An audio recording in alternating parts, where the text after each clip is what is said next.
প্রথমে দেখে নেব আমরা কেরিয়ারের দিকটা। কেরিয়ারের দিকে বলতে চাইছে যে বেশি চিন্তা ভাবনা করো না, তোমার কাছে অপরচুনিটি অনেক আসবে, সেখানে কিন্তু পাজলড হলে চলবে না, বেশি ওভারথিংক করলে চলবে না, চয়েস ক্লিয়ার রাখতে হবে। স্টপ প্রোক্রাস্টিনেশন, আজ করব কাল করব করে কাজকে ডিলে করো না, ফেলে রেখো না, ওভার অ্যানালাইজ করো না যে কোনো সিচুয়েশনকে বা কাজকে।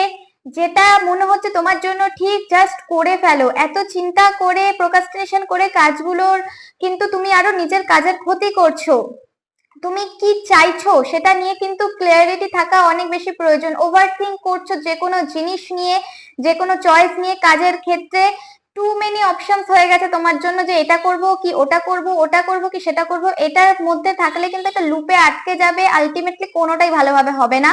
তো নিজের চয়েস নিয়ে ক্লিয়ার হও। ক্যারিয়ারের ক্ষেত্রে ওভার অ্যানালাইজ করো না, কাজে নেমে পড়ো, প্রোক্রাস্টিনেশন করো না, এবং কি নিজের যে কোনো যাবতীয় অ্যাডিকশনস থেকে কিন্তু দূরে থাকার চেষ্টা করো। অ্যান্ড লাভ লাইফে যেটা দেখতে পাচ্ছি, নতুন স্টেপস, নতুন আগামী পদক্ষেপ নিতে চলেছো তোমরা।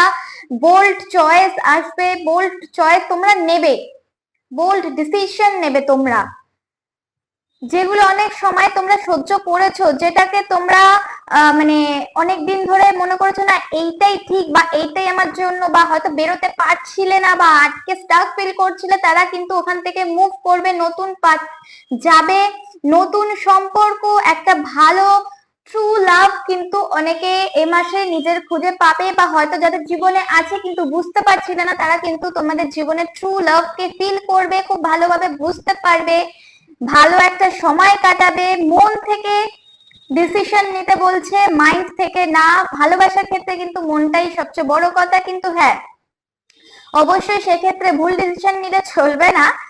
মন অনেক সময় আমাদেরকে সত্যটা দেখতে দেয় না, সেটা দেখে তোমরা কিন্তু একটা ভালো লাভ ক্ষেত্রে একটা ভালো ডিসিশন নিতে চলেছো, একটা ভালো বোল্ড অ্যাকশন নিতে চলেছো, যেটা তোমাদের লাভ লাইফের জন্য অনেক ভালো প্রমাণ হবে।